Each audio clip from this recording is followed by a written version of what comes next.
काश पता होता कि ये वीकेंड इतना भारी पड़ेगा। घर के काम निपटाने के चक्करों में मैं कहाँ पहुँचा, ये तो आप देख सकते हैं। तो अब चलते हैं शुरुआत पे, हैं देखते हैं ये क्या घटा, क्यों घटा, कैसे घटा और मैं कैसे यहाँ पहुँचा। So I'm back। आज क्या हुआ, आज गर्मी होगी बहुत ज़्यादा और मैंने एक पंगा ले लिया। सोचा था वीडियो बनाऊंगा लेकिन दिमाग में से निकल गया। तो अगर आपको एक चीज़ दिखाता हूँ अभी। जी आपने जो आवाज़ सुनी ये है हमारे एक लवली एयरकॉन की आवाज़।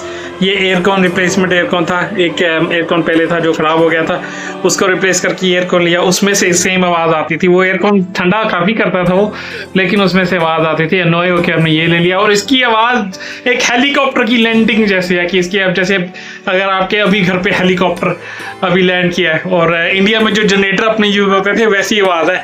तो काफ़ी देर जद्दोजहद के बाद मैंने सोचा यार ये तो सॉर्ट आउट करना पड़ेगा। गारंटी में नहीं है क्योंकि पिछली गर्मियों में ले लिया था और जो पुराना एयरकॉन था वो ज़्यादा बेटर था।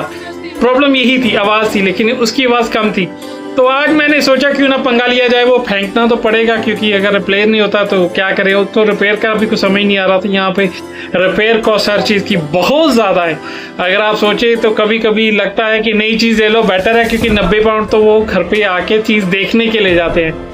तो मैंने आज क्या किया, आज मैंने अपनी डॉक्टरी स्किल्स लगा के आज एक थोड़ा सा फोरेंसिक्स किया उसका। तो मैंने टू डू दिस।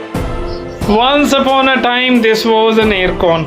और इसमें से वही पंखा जो टूटा था, ये बीच में ये उसकी हाउसिंग है। पंखा मैंने अभी निकाल लिया इसका और पंखा आपको दिखाऊंगा। अब ऑर्डर किया है, लेकिन इसको पंखे के लिए जाने के लिए इसका एक एक पुर्जा, एक एक पार्ट मुझे खोलना पड़ा क्योंकि स्क्रू के एक्सेस नहीं थे। अब होगा क्या इसके बाद आपको पता ही है, क्योंकि अब खोल तो दिए।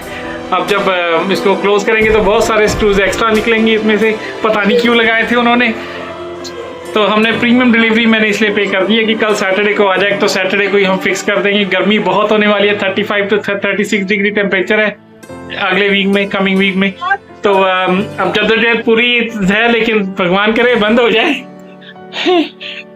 आए रब्बा की पंगा ले लिया। लेट्स सी, इसको फेंकना ऐसे भी मुश्किल होगा, लेकिन अच्छा बहुत है, चलता बहुत अच्छा है ये। तो फैन अभी इसका एग्जैक्ट तो नहीं मिला, तो किसी और एयरकॉन का डिलोंगी का फैन था। उसका जो बीच में से जो डायमीटर होता है, जब जिस शाफ्ट में ये चढ़ता है पंखे की मोटर पे, उसका डायमीटर कम है। तो मुझे लगता है उसका भी थोड़ा सॉर्ट आउट करना पड़ेगा, ड्रिल करके उसको बड़ा करना पड़ेगा। तो देखते हैं अब क्या बनता है आगे। तो जी लेटेस्ट अपडेट ये है कि आज पार्ट जो मैंने कल ऑर्डर किया था उसकी प्रीमियम डिलीवरी पे की है कि टाइम पे आ जाए तो वो एसी रिपेयर हो जाए, नहीं तो यहाँ पे स्क्रूज ही सारे को जाने हैं। तो पार्ट आ रहा है आज, वो आ जाएगा रफली अराउंड 1:30 से 3:30 के बीच। उससे पहले कुछ और करने का सोच रहा हूँ। फ्री बैठा नहीं जाता, सैटरडे का दिन है, तो आज सोच रहा हूँ कि कारपेट्स वॉश किए जाएँ करके। तो ये समथिंग डिफरेंट टुडे, लेकिन let's wait for the part. जब पार्ट आएगा डिसेंबली का आपको दिखा नहीं सका वीडियो।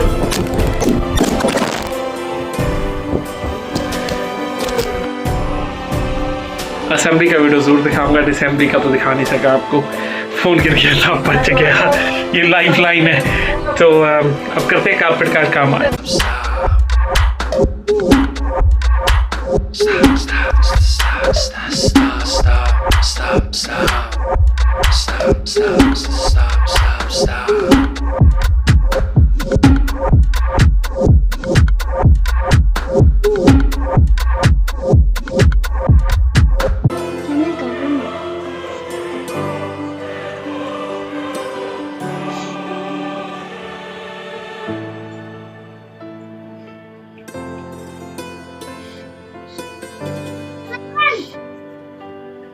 तो जी हो गया है कारपेट, सुंदर लग रहा है। Just to show you the comparison कि सफाई कितनी हुई है। Look at the difference in the colour. और वो ये ज़मीन आसमान का फ़र्क है, यू कैन इमेजिन। ये प्रॉब्लम होता है light carpets, and these get washed every month. ये नहीं है कि हम वॉश नहीं होते, ये एवरी मंथ ये वॉश होते हैं। लेकिन फिर भी we don't allow any chappal issues on the steps, but looks miles different. Time लग गया लेकिन हो गया। तो आज एक रूम हुआ है, टाइम बहुत लग गया एक रूम में। बिकॉज मेरा जो आइडिया होता है कि पहले वॉश करके उनको कंडीशन करता हूँ, क्योंकि रफ़ से हो जाते हैं। सोल्यूशन जो यूज़ होता है उससे थोड़ा सा रफ़ फील होता है, वो कहते नहीं है, दे डू से डज हैव अ कंडीशनर, लेकिन मैं स्पेशल एक्स्ट्रा कंडीशन करता हूँ इन्हें, तो उसमें पानी तो काफ़ी यूज़ होता है, लेकिन ये होता है कि कब वो जो सॉफ्ट हो जाते हैं, जो सॉफ्टनेस जो ब्रांड न्यू कारपेट की होती है वो वापस आ जाती है। सबसे मुश्किल होता है स्टेज, क्योंकि मशीन जो भारी होती है, तो you don't have to use the machine, you have to use a hand tool. लेकिन उसका चक्कर ये तो वो इतना अच्छा ड्राई नहीं करता जितना अच्छा ये जो वैक्यूम जो मशीन से you can just use it as a vacuum cleaner की तरह अगर आप साफ़ कर लो तो वो ड्राई अच्छी तरह से हो जाता है। तो वो ड्राई नहीं करता,